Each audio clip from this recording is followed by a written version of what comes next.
Good morning students. आज मैं आपको घातांक में एक्सरसाइज 3B जिसके सवाल आप लोगों को कुछ प्रॉब्लम कर रहे थे, वो क्यों कर रहे थे वो मैं आपको समझाने जा रहा हूँ। आप लोग थोड़ा सा कंफ्यूज हो गए थे और कुछ नहीं। सम्स बहुत इजी थे, आप लोग इजीली कर सकते थे, पर चलिए आप मैं उसी कंफ्यूजन को आपको दूर कर देता हूँ तो जिससे आपको आगे प्रॉब्लम नहीं होगी। जैसे पहला सवाल है घातीय रूप में लिखिए, तो ये तो हमको सबको पता है कि हमको घातीय रूप में लिखना है, हम लिख देंगे 1 2 3 4 5 6, 8 6 बार लिखा है तो 8 की पावर 6 हो गया। पर प्रॉब्लम एक थी कि सवाल में ट्विस्ट क्या था कि 8 तो 6 बार लिखा है पर 8 को बोल दिया गया है 2 के आधार के रूप में लिखिए। मतलब अब 8 के आधार के रूप में नहीं लिखना है, 8 को हमको तोड़ के 2 के आधार के रूप में लिखना है। तो सिंपल सा एक तरीका है, एक 8 का आप एलसीएम निकाल लीजिए। देखिए 8 का 2 4 8, 2 2 4, 2 1 2, ये आता है आपका 2 की पावर 3।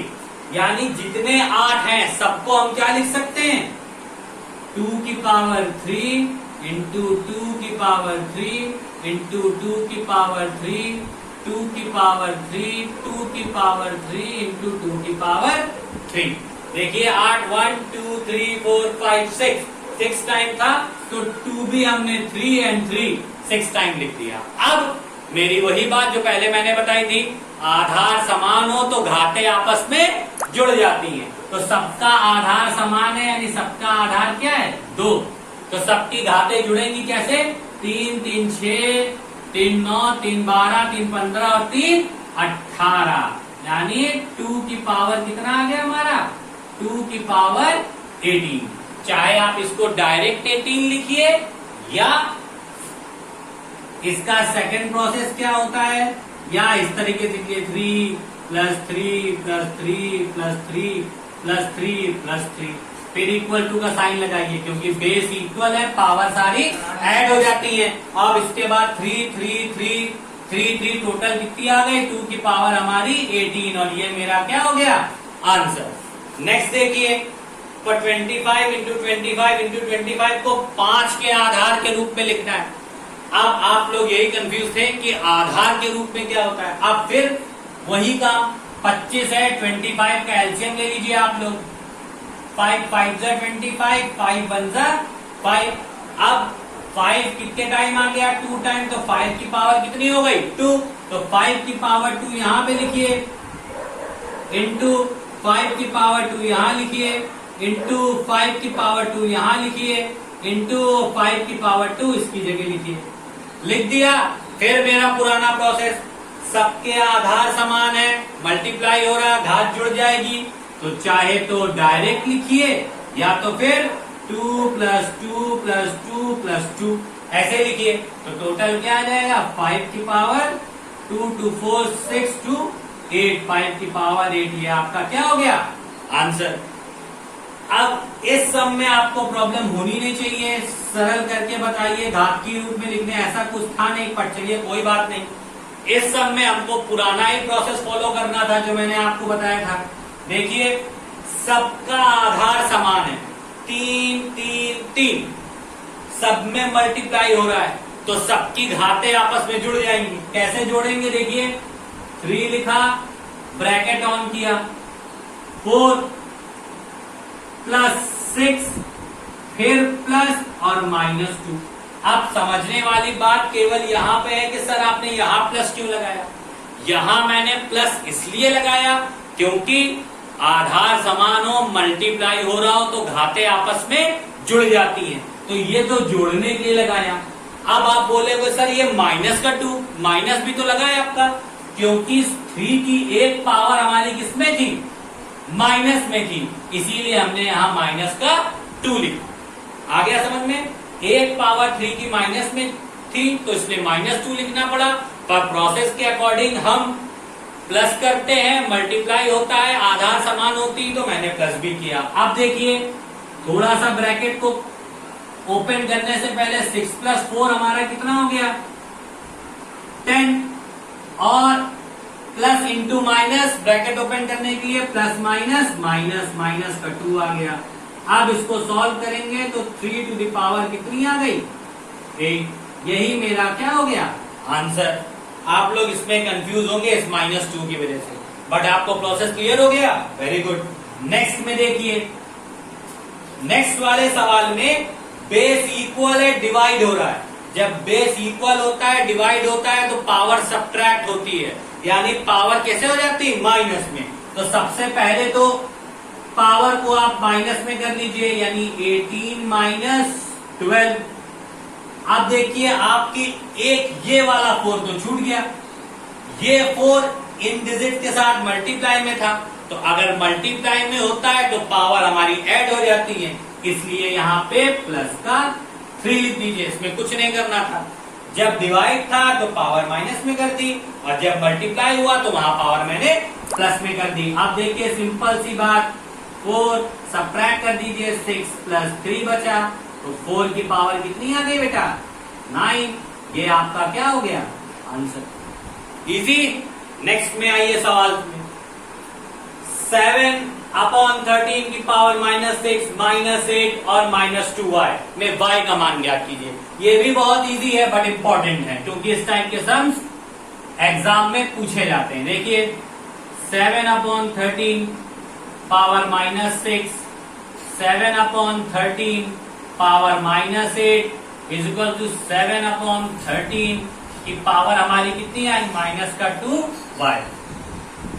सॉल्यूशन को बहुत ध्यान से देखेंगे तो आपको इजीली समझ में आएगा। देखिए इन दोनों की बेस 1 है, मल्टीप्लाई हो रहा है तो पावर ऐड करेंगे। देखिए कैसे किया, 7/13 -6, ये देखिए मैंने प्लस का साइन लगाया। ये प्लस क्यों लगाया? क्योंकि बेस इक्वल है और मल्टीप्लाई हो रहा है, और अगर पावर माइनस में है तो उसको माइनस में ही रखी रहेंगी, और बाकी डिजिट को मैंने as it is note down कर लिया -2y के साथ। देखिए सम में मैंने कोई चेंजमेंट नहीं किया, मल्टीप्लाई हो रहा था, बेस इक्वल था तो मैंने पावर प्लस में की, बाकी अगर पावर निगेटिव थी तो मैंने उसको निगेटिव कर दिया। बस हमको मल्टीप्लाई था इसलिए ऐड करना पड़ा, मैंने ऐड किया। अब 7/13 लिखिए, ब्रैकेट को ओपन करिए, प्लस -8 इज इक्वल टू 7/13 की पावर -2y। 8 और 6 हो गया 14, वो भी माइनस का, क्योंकि माइनस माइनस प्लस होता है, but we always put the sign of greater. हम लोग माइनस माइनस प्लस होता है, पर हम हमेशा उसका निशान लगाते हैं जो संख्या बड़ी होती है। तो 8 बड़ा था और 8 के बगल में माइनस लगा हुआ था, इसलिए मैंने यहाँ पे भी माइनस लगा दिया। अब देखिए 7/13 का 7/13 कट जाएगा, पर आप काट के दिखाएंगे नहीं, ये मन में मान लेंगे कि संख्या कट गई, क्योंकि आधार बराबर है इसलिए दोनों कट गए। तो -14 इज इक्वल टू आ गया -2y, माइनस से माइनस कैंसिल आउट हो गया, 14/2 इज इक्वल टू y, यानी 7 इज इक्वल टू y। तो y की वैल्यू हमारी कितनी आ गई? 7। नेक्स्ट वन देखिए, सेम प्रोसेस के साथ अगले सम्स को भी हमको सॉल्व करना है। सम को नोट डाउन किया मैंने, 3/11 की पावर 4 इंटू 3/11 की power -10 is equal to 3/11 whole की पावर 5m-1। फिर वही चीज देखिए, बेस इक्वल है, पावर हम ऐड करेंगे, अगर कोई पावर निगेटिव में है तो उसे ब्रैकेट में रखेंगे।